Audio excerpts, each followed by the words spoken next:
Shalom, selamat pagi, salam sejahtera bagi kita sekalian, Ibu Bapa yang diberkati oleh Tuhan.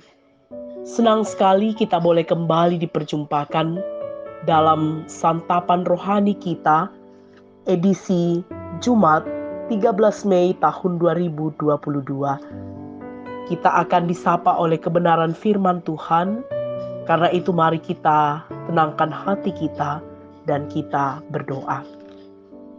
Ya Tuhan, ya Allah kami, Allah yang perkasa, Bapa yang senantiasa mengenal setiap kami anak-anak-Mu. Tuhan yang senantiasa memberikan kepada kami keteduhan ketika kami berada dalam pergumulan. Kami sungguh bersyukur Tuhan di pagi hari yang indah ini, karena Engkau masih memberikan kepada kami kesempatan yang indah untuk kami bersama-sama duduk dalam sebuah persekutuan untuk terus memuji dan memuliakan nama Tuhan. Dan saat ini ya Tuhan, mengawali akan seluruh aktivitas dan rutinitas kami mau meletakkan akan semua pengharapan kami hanya di dalam tuntunan kuasa Tuhan, melalui firman yang akan kami baca, dengarkan, dan renungkan. Karena itu ya Allah, kami membuka diri dan hati kami untuk disegarkan dan disapa oleh kebenaran firman-Mu.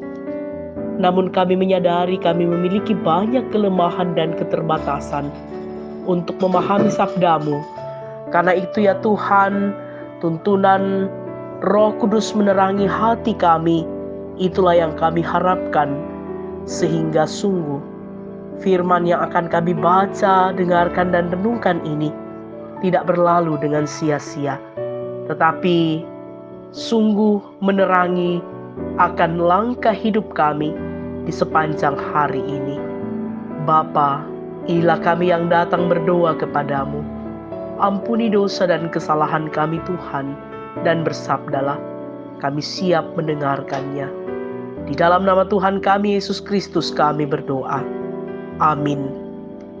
Bacaan kita di pagi hari ini terambil dari kitab Daniel pasal 7 ayat 1 sampai 14.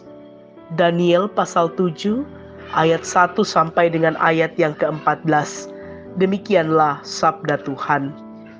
Keempat binatang dan anak manusia.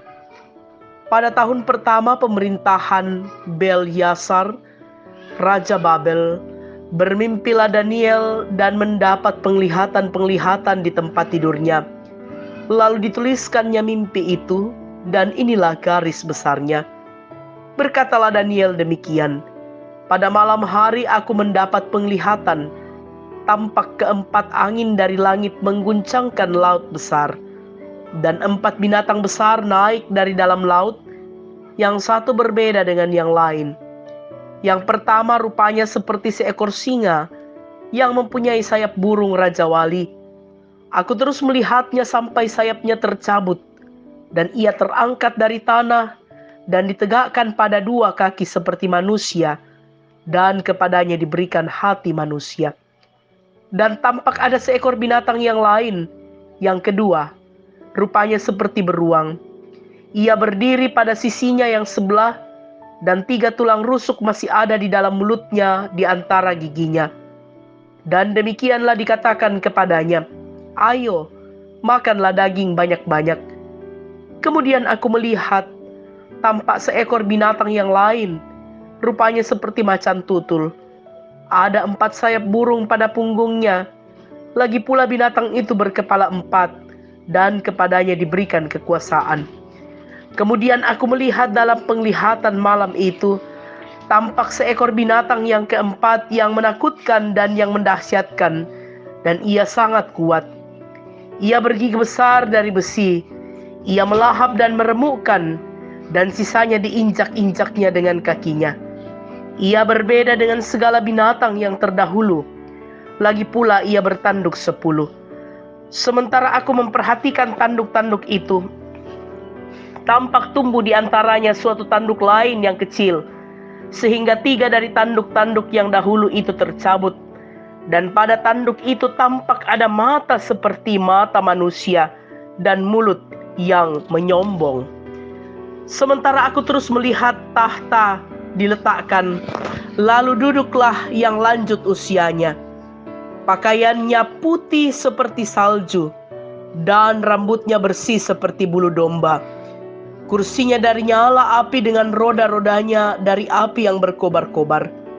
Suatu sungai api timbul dan mengalir dari hadapannya. 1000 kali beribu-ribu melayani dia. Dan selaksa kali berlaksa-laksa berdiri di hadapannya. Lalu duduklah majelis pengadilan dan dibukalah kitab-kitab. Aku terus melihatnya karena perkataan sombong yang diucapkan tanduk itu. Aku terus melihatnya sampai binatang itu dibunuh, tubuhnya dibinasakan dan diserahkan ke dalam api yang membakar. Juga kekuasaan binatang-binatang yang lain dicabut, dan jangka hidup mereka ditentukan sampai pada waktu dan saatnya. Aku terus melihat dalam penglihatan malam itu, tampak datang dengan awan-awan dari langit, seorang seperti anak manusia.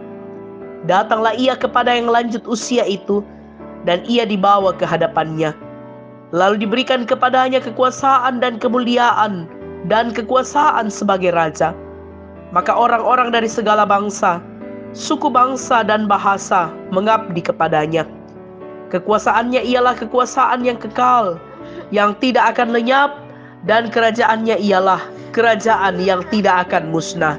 Demikianlah sabda Tuhan. Amin. Dari perenungan kita, dari bacaan kita pada pagi hari ini, diberikan sebuah tema, yaitu kekuasaan Tuhan dalam dunia. Kekuasaan Tuhan dalam dunia. Jemaat Tuhan, kehidupan kita kini dan di sini kerap membawa kita pada kenyataan bahwa kita dilingkupi oleh banyak kekuasaan, seperti pemerintah, atasan, bos atau majikan dan lain-lain. Sejak zaman Alkitab, ada 2 jenis kekuasaan yang kerap dipertentangkan, yakni kekuasaan ilahi dan kekuasaan dunia. Kekuasaan dunia digambarkan sebagai lawan dari kekuasaan Allah. Hal ini tampak dalam perikop hari ini. Perikop ini menuturkan penglihatan Daniel tentang binatang dan yang lanjut usia. Keempat binatang yang dilihat masa Daniel menggambarkan 4 bangsa yang sedang berada dalam masa kejayaannya. Daniel menggambarkan bangsa-bangsa tersebut memiliki kekuasaan yang sombong dan cenderung mengabaikan Allah dan meniadakan sesama manusia. Akan tetapi kejayaan bangsa-bangsa tersebut tidak berarti di hadapan yang lanjut usia. Secara sederhana, kita dapat memahami yang lanjut usia ini sebagai Allah sendiri. Dan oleh karena perikop ini berbicara tentang kekuasaan bangsa-bangsa, maka penekanan yang lanjut usia itu juga adalah tentang kemahakuasaannya yang tidak tergoyahkan dan mengatasi segala kekuasaan yang ada di dunia. Maka dari itu, Daniel menyampaikan nasihat agar orang percaya tidak menyandarkan kehidupannya kepada penguasa-penguasa dunia. Kekuasaan di dunia ini adalah hal yang fana. Jemaat Tuhan, penglihatan Daniel menegaskan bagi kita bahwa Allah adalah penguasa dunia ini. Kuasanya tidak tergoyahkan oleh apapun. Dan orang percaya dinasihatkan untuk tidak tunduk dan menyerahkan diri pada kuasa dunia yang seolah-olah tampil sebagai raja dan penguasa dunia. Karena itulah, sebagai gereja, kita diutus untuk memberitakan kabar sukacita, kedaulatan Allah, Sang Penguasa dunia.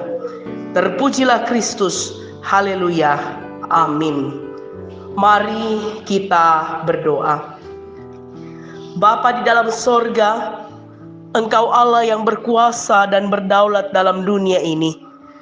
Engkau Tuhan yang senantiasa menyatakan kemuliaan-Mu. Engkau Allah yang senantiasa menyatakan akan kuasa kebesaran-Mu dalam kehidupan kami. Dan karena itu, patutlah dalam seluruh hidup kami, senantiasa kami terus mengandalkan kekuasaan Tuhan dalam kehidupan kami. Bapa di dalam sorga, sungguh ya Tuhan, ketika kami berakar dan tumbuh erat di dalam Kristus, maka kami akan mampu melihat dan merasakan dengan jelas betapa kekuasaan Tuhan tak terselami dan tak terkalahkan oleh apapun juga. Mampukan kami untuk bergantung sepenuhnya pada kekuasaan-Mu ya Allah. Kami berdoa Tuhan bagi kehidupan kami pribadi lepas pribadi, bersama dengan keluarga kami, anak-anak dan cucu-cucu kami, baik yang bersama-sama dengan kami pun yang tidak bersama-sama dengan kami, yang dalam pendidikan dan perjuangan mereka. Kami percaya Tuhan memberkati anak-anak atau cucu-cucu kami dalam pendidikan di jenjang TK sampai ke perguruan tinggi. Tuhan kiranya memberikan hikmat dan kecakapan dari Allah sendiri. Kami berdoa Tuhan bagi anak-anak kami yang sementara bekerja, yang sementara mencari pasangan hidup, yang menjalani hidup bersama dengan anak-anak mereka dalam rumah tangga mereka masing-masing. Tuhan, kiranya Engkau menolong keluarga kami, dan biarlah lewat kehidupan keluarga kami terus mencerminkan akan citra dan gambaran Allah. Bapa di dalam sorga, kami berdoa, bersyukur bersama dengan orang tua dan saudara-saudara kami di hari ini yang menikmati akan berkat dan kasih Tuhan melalui pertambahan usia ataupun berkat-berkat yang lain. Tuhan kiranya juga menyempurnakan sukacita dan kebahagiaan saudara-saudara kami ini. Kami berdoa Tuhan bagi orang tua dan saudara-saudara kami yang saat ini bergumul karena gangguan kesehatan yang mereka alami, baik itu yang sementara dirawat di rumah, sementara berobat jalan, dan juga yang dirawat di rumah sakit. Anak terkasih kami, Cece, yang dirawat di rumah sakit Stella Maris, anak terkasih kami, Joshua, yang dirawat di rumah sakit Pertiwi, dan juga orang tua dan saudara-saudara kami yang lain. Kami percaya Tuhan memberkati. Engkau juga memberkati Tuhan akan saudara sepupu dari Nyonya Ferry Hermanto yang juga dirawat di rumah sakit Wahidin. Kami percaya dengan urapan kasih Allah melalui bilur-bilur-Mu, mereka menikmati kesembuhan dari Tuhan.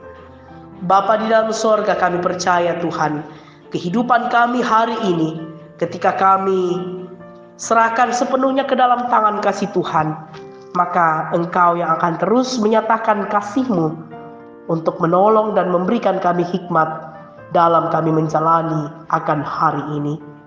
Bapa di dalam sorga, hamba-hamba Tuhan yang Engkau utus dan Engkau pakai dalam melayani jemaat-Mu, kami percaya Tuhan memberkati mereka. Bapa, inilah kami yang datang berdoa kepadamu. Kami serahkan hidup kami ke dalam tangan pengasihan Tuhan. Di dalam nama Tuhan kami, Yesus Kristus, kami berdoa. Amin. Demikianlah persekutuan kita di pagi hari ini. Tuhan memberkati kita sekalian. Selamat beraktivitas. Salam sehat.